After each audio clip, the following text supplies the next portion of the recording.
Hello and welcome to RR444 All-Rounder. England versus India 5 match test series June 28 నుంచి జరగబోతుంది. Gill and Gambhir combo ఎలా ఉంటుందనే చూసుకుందాం. 18 ఏళ్ల తర్వాత ఇండియా టెస్ట్ సిరీస్ గెలుస్తుందా? ఇప్పటి వరకు అయితే గెలవలేదు. లాస్ట్ 18 years గా, అంతకుముందు ఎప్పుడో 18 years ముందు రాహుల్ ద్రావిడ్ గెలిపించాడు. దాని తర్వాత గంగోలీ వచ్చాడు, దాని తర్వాత ధోని వచ్చాడు, దాని తర్వాత విరాట్ కోహ్లీ వచ్చాడు, దాని తర్వాత జస్ప్రీత్ బుమ్రా వచ్చాడు, దాని తర్వాత మనకు కేఎల్ రాహుల్ కూడా కొన్ని మ్యాచ్లు టెస్ట్ మ్యాచెస్ కెప్టెన్సీ చేశాడు. దాని తర్వాత రోహిత్ శర్మ వచ్చాడు. ఎవ్వరే గానీ ఇంగ్లాండ్ లో మ్యాచెస్ టెస్ట్ సిరీస్ గెలవలేదు. అప్పుడెప్పుడో తను 18 years ముందు రాహుల్ ద్రావిడ్ టెస్ట్ సిరీస్ గెలిచాడు. దాని తర్వాత మనకు రాహుల్ ద్రావిడ్ కెప్టెన్సీలో ఒక మ్యాచ్ ఏమో గెలిచాం. దాని తర్వాత సిరీస్ డ్రా చేశారు. అండ్ దాని తర్వాత ధోని ఒక్క మ్యాచ్ మాత్రమే గెలిచాడు. దాని తర్వాత విరాట్ కోహ్లీ సిరీస్ గెలవడానికి ఛాన్స్ ఉంది. 2 మ్యాచ్ గెలిచాడు అండ్ ఒకటి డ్రా చేసి ఒకటి వాళ్ళు గెలిచారు. ఇంకా లాస్ట్ ఒక్క మ్యాచ్ గెలిస్తే సరిపోతుంది అనుకున్న టైంలో కోవిడ్ వచ్చింది. దాని తర్వాత సౌత్ ఆఫ్రికా వెళ్ళారు, అక్కడ ఒక మ్యాచ్ గెలిచారు. దాని తర్వాత కేఎల్ రాహుల్ కెప్టెన్సీ చేశాడు, అక్కడ 2 మ్యాచ్లు ఓడిపోవడంతో కొద్దిగా ఇష్యూస్ వచ్చేసి విరాట్ కోహ్లీ టెస్ట్ కెప్టెన్సీకి దిగిపోయాడు. అండ్ దాని తర్వాత మనకు 5th టెస్ట్ వచ్చేసి జస్ప్రీత్ బుమ్రా చేశాడు. ఆ మ్యాచ్ అయితే ఓడిపోయాం. దాని తర్వాత మళ్ళీ రోహిత్ శర్మ, ఇంకా అయితే ఎవరు గెలవలేదన్నమాట. 18 years ముందు రాహుల్ ద్రావిడ్ గెలిచాడు. చూడాలి ఇప్పుడు గిల్ అండ్ గంభీర్ కాంబోతో వెళ్ళి గెలుస్తారా అనేది చూడాలి. అండ్ ఈ మ్యాచ్ అయితే ఫస్ట్ టెస్ట్ మ్యాచ్ వచ్చేసి మనకు జూన్ 28న ఆఫ్టర్నూన్ 3:30 PM కి హెడింగ్లీలో లీడ్స్ లో జరగబోతుంది. లైవ్ చూడాలనుకుంటే జియో హాట్‌స్టార్ లో చూడొచ్చు అండ్ సోనీ స్పోర్ట్స్ నెట్వర్క్ లో చూడొచ్చు అనమాట. టీవీలో కావాలనుకుంటే, ఇంకా మొబైల్ లో అనుకుంటే జియో హాట్‌స్టార్ లో లైవ్ చూడొచ్చు అనమాట. అండ్ లీడ్స్ పిచ్ రిపోర్ట్ చూసుకుంటే మాత్రం నైస్ బ్యాటింగ్ వికెట్ ఉంటుంది. ఫస్ట్ బ్యాటింగ్ తీసుకొని కొద్దిగా రన్ స్కోర్ చేస్తే కొద్దిగా అడ్వాంటేజ్ ఉంటుంది అనమాట. ముందుకు వెళ్లే కొద్ది ఫస్ట్ ఇన్నింగ్స్ లో స్కోర్ చేసే దాన్ని బట్టి వాళ్ళకు కొద్దిగా అడ్వాంటేజ్ ఉంటుందని చెప్పొచ్చు అనమాట. ఎందుకంటే ఫస్ట్ ఇన్నింగ్స్ లో కొద్దిగా బ్యాటింగ్ ఉపయోగపడుతుంది అనమాట. ఎందుకంటే ఫస్ట్ ఇన్నింగ్స్ లో యావరేజ్ స్కోర్ వచ్చేసి 298 ఉంది, సెకండ్ ఇన్నింగ్స్ లో 291 ఉంది, థర్డ్ ఇన్నింగ్స్ లో 239 ఉంది, ఫోర్త్ ఇన్నింగ్స్ లో ఇబ్బంది పడే ఛాన్సెస్ ఉంటాయి అనమాట సెకండ్ బ్యాటింగ్ తీసుకుంటే. ఎందుకంటే 165 మాత్రమే ఉందన్నమాట యావరేజ్ ఈ గ్రౌండ్ లో. అండ్ బౌలింగ్ చూసుకున్నా కూడా స్వింగ్ అండ్ సీమ్ అనేది ఉంటుంది ఫాస్ట్ బౌలర్స్ కి. అక్కడ డ్యూక్ బాల్ యూజ్ చేస్తారు. 20 overs దాకా కూడా ఆ స్వింగ్ అండ్ సీమ్ అనేది లభిస్తుంది. అక్కడ కొద్దిగా ఫాస్ట్ బౌలర్ కి అడ్వాంటేజ్ ఉంటుంది. ఒక థర్డ్ డే ఎండింగ్ లో కావచ్చు, 4th డే నుంచి స్పిన్నర్ కి అయితే అనుకూలించే అవకాశం ఉంటుంది అనమాట. అండ్ ఇప్పుడు దాకా ఈ గ్రౌండ్ లో 84 టెస్ట్ మ్యాచెస్ జరిగితే ఫస్ట్ ఇన్నింగ్స్ ఆడిన వాళ్ళు, ఫస్ట్ బ్యాటింగ్ ఆడిన వాళ్ళు 29 times గెలిచారు. అండ్ సెకండ్ బ్యాటింగ్ ఆడిన వాళ్ళు 36 times గెలిచారు. కాకపోతే 4th ఇన్నింగ్స్ వచ్చేసి యావరేజ్ స్కోర్ వచ్చేసి 165 మాత్రమే ఉంది. అంటే అలా గెలవాలంటే మనం సెకండ్ ఇన్నింగ్స్ ఆడే వాళ్ళు కొద్దిగా లీడ్ లో రన్స్ పెట్టి, థర్డ్ ఇన్నింగ్స్ లో వాళ్ళని ఫస్ట్ బ్యాటింగ్ ఆడిన వాళ్ళని కొద్దిగా తొందరగా ర్యాప్ అవుట్ చేసి వీళ్ళు మ్యాచ్ గెలిచింటారు అన్నమాట. అండ్ ప్లేయింగ్ 11 చూసుకుందాం. ఇరువైపులా కూడా క్రూషియల్ ప్లేయర్స్ అనేది లేరన్నమాట. అటువైపు చూసుకున్నా ఇప్పుడు దాకా అడ్వర్టైజ్మెంట్ ఎలా వేసేవారు, అండర్సన్ వర్సెస్ కోహ్లీ అని వేసేవాళ్ళు.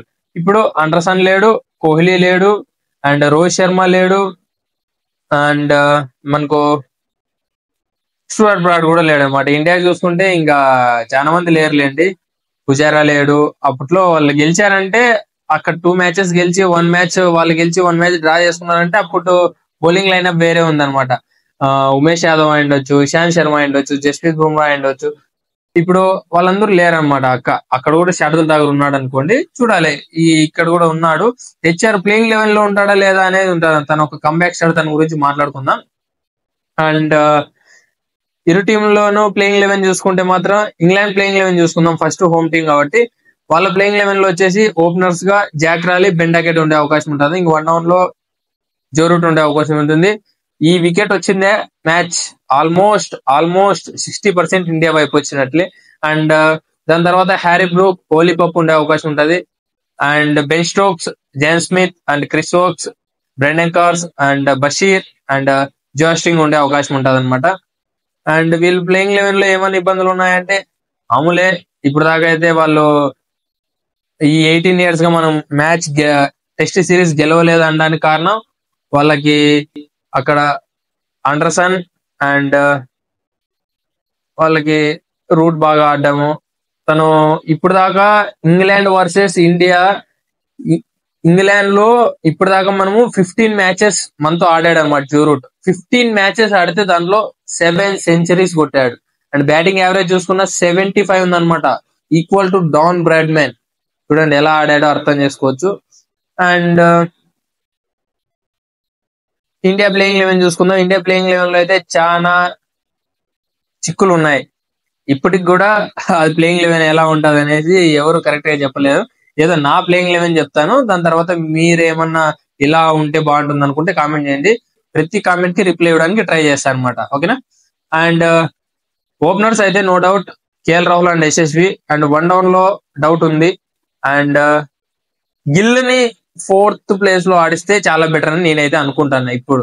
ఎందుకంటే ఇప్పుడు టెస్టుల్లో ఎవరు బాగా ఆడతారని కామన్ గా ఎవరైనా క్రికెట్ ఆడే వాళ్ళని అడిగితే Joe Root world number 1 batsmen టెస్టుల్లో జో రూట్, దాని తర్వాత స్మిత్, దాని తర్వాత కోహ్లీ, దాని తర్వాత కేన్ విలియమ్సన్. వీళ్ళు నలుగురు కూడా ఎక్కడ ఆడేవాళ్ళు? ఫోర్త్ ప్లేస్ లోనే ఆడేవాళ్ళు. ఎందుకంటే ఆ 4th వికెట్ కల్లా సీ మూమెంట్ తగ్గిపోతుంది. ఆల్రెడీ 20 overs కంప్లీట్ అయింటాయి కాబట్టి కొద్దిగా వాళ్ళు బ్యాటింగ్ లో రన్ స్కోర్ చేసి సెంచరీ స్కోర్ చేసే అవకాశం ఉంటది కాబట్టి వాళ్ళు అంతగా స్కోర్ చేశారు, అన్ని రన్స్ స్కోర్ చేశారు అనమాట. అందుకనేసి ఇప్పుడు కొద్దిగా గిల్ కి కెప్టెన్సీ బాధ్యతలు కూడా ఉన్నాయి కాబట్టి తను 4th place లో ఆడితే బాగుంటుంది అనేసి నేనైతే అనుకున్నా. అందుకనేసి తను 4th place లో పెట్టాను. అండ్ ఇంకా 5th place కూడా ఖాళీగానే ఉంది. అండ్ ఇంకా 6th place వచ్చేసి ఆబ్వియస్లీ రిషబ్ పంత్ ఉండే అవకాశం ఉంటుంది. అండ్ 7th place వచ్చేసి మనకు రవీంద్ర జడేజా ఉండే అవకాశం ఉంటుంది. అండ్ 8th place ఖాళీగా పెట్టిన. 9th place వచ్చేసి Jasprit Bumrah and Mohammed Siraj. 10th place లో ప్రసిద్ధ్ కృష్ణ ఉండే అవకాశం ఉంటుంది. లేదు అనుకుంటే ఒకవేళ మనకు తెలిసిందే ఆల్రెడీ గంభీర్ గురించి, ప్రసిద్ధ్ కృష్ణతో హర్షిత్ రాణాను ఆడిస్తా, ఎందుకంటే తన నుంచి కొద్దిగా బ్యాటింగ్ వచ్చే అవకాశం ఉంటుంది అనేసి. లాస్ట్ టైం వీళ్ళు బీజీటీలో కూడా అలానే థింక్ చేశారు అనమాట, బ్యాటింగ్ ఎక్కువ పెట్టి బౌలింగ్ తక్కువ చేశారు. అందుకనేసి అక్కడ ఒక్క మ్యాచ్ మాత్రమే గెలిచి మిగతా అన్ని ఓడిపోయారు. ఇక్కడైనా బౌలింగ్ ప్లస్ బ్యాటింగ్ రెండు చూసుకొని కొద్దిగా బ్యాటింగ్ లో టాప్ 6 సరిపోతుంది. ఇంకా మిగతా వాళ్ళందరినీ ఆల్రౌండర్స్ గా వాళ్ళతో బౌలింగ్ నితీష్ కుమార్ రెడ్డి ఉన్నాడు ఇప్పుడు, తను ఒక 10 to 15 overs వేసి ఒక బ్యాటింగ్ లో కొన్ని రన్స్ స్కోర్ చేసి, అండ్ శార్దుల్ ఠాకూర్ ఉన్నాడు, తన నుంచి బ్యాటింగ్ ఏం కాకపోయినా బౌలింగ్ లో ఎక్కువ యూస్ చేసుకొని బ్యాటింగ్ లో కూడా కొద్దిగా 20-30 runs. అది దీనైతే బౌలింగ్ అంటారు, తనైతే బ్యాటింగ్ ఆల్రౌండర్. అది ఇంగ్లాండ్ కి అయితే ఇబ్బంది ఏం లేదనమాట. వాళ్ళు బెన్ స్టోక్స్ వేస్తాడు, వాళ్ళకి జో రూట్ వేస్తాడు కాబట్టి వాళ్ళకి ఏమి ఇబ్బంది ఏమి ఉండదు. అందుకని మన ఇండియాకి అయితే చాలా ప్రాబ్లమ్స్ ఉన్నాయి. నా ప్లేయింగ్ 11 వచ్చేసి నేనైతే నెంబర్ 3 లో ఒక పుజారాగా కరుణ్ నాయర్ ఆడిచ్చి, నెంబర్ 4 లో నితీష్ కుమార్ రెడ్డిని ఆడిస్తే బెటర్ ఏమో అనుకుంటున్నా. 3 fast bowlers plus Shardul Thakur plus Ravinder Jadeja plus Nitish Kumar Reddy ఉంటే పర్లేదు అనుకుంటాను. ఎందుకంటే ఈ 3 fast bowlers లో జస్ప్రీత్ బుమ్రా ఇంజురీలో ఉన్నాడు, అండ్ మనకు Mohammed Siraj okay fine, and Prasidh Krishna. వీళ్ళలో ఎవరికైనా కొద్దిగా ఇంజురీ కానీ ఇక్కడ ఏమన్నా మధ్యలో ఎక్కడైనా ప్రాబ్లమ్స్ వస్తే ఇంకా శార్దుల్ ఠాకూర్ అయితే చేతులు ఎత్తేస్తాడు, అది అందరికీ తెలిసిందే. శార్దుల్ ఠాకూర్ వీళ్ళు ముగ్గురు బౌలింగ్ మడసనం చేస్తుంటే శార్దుల్ ఠాకూర్ మధ్యలో వచ్చి అదేందో ఈఎల్తో ఒకసారి బౌలింగ్ చేసి అదేందో వికెట్లు తీస్తాడు. గోల్డెన్ ఆమ్ ఉన్నాడు అనమాట. ఎవరికి వికెట్లు పడలేదురా స్వామి ఏం చేయాలరా అనుకుంటానేప్పుడు వచ్చి శార్దుల్ ఠాకూర్ వికెట్ తీసే అవకాశం చాలా ఉంటది అనమాట. అలాంటి పరిస్థితుల్లో మాత్రం బౌలింగ్ చేస్తాడు.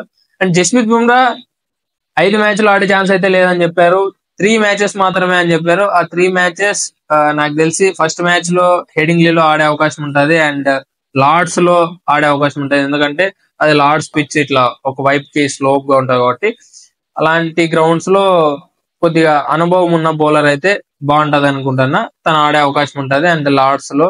అండ్ ఇంకొకటి మాంచెస్టర్, బర్మింగ్హామ్ లో అయితే ఆడే అవకాశం లేదు. మాంచెస్టర్ లో అయితే అక్కడ ఆడే అవకాశం ఉంటది అనుకుంటా. First match first third fourth ఈ 3 మ్యాచ్లు ఆడే అవకాశం ఉంటది. లాస్ట్ మ్యాచ్ లో అయితే ఓవెల్ అయితే ఆడే ఛాన్స్ లేదనమాట. ఎందుకంటే అక్కడ స్పిన్నర్స్ కి అనుకూలిస్తుంది, బ్యాటింగ్ కి అనుకూలిస్తుంది కాబట్టి అక్కడ బౌలింగ్ ఫాస్ట్ బౌలర్స్ కదా అంత పెద్ద ఇబ్బంది ఏమి ఉండదు కాబట్టి తను లేకపోయినా కూడా సరిపోతుంది అనమాట.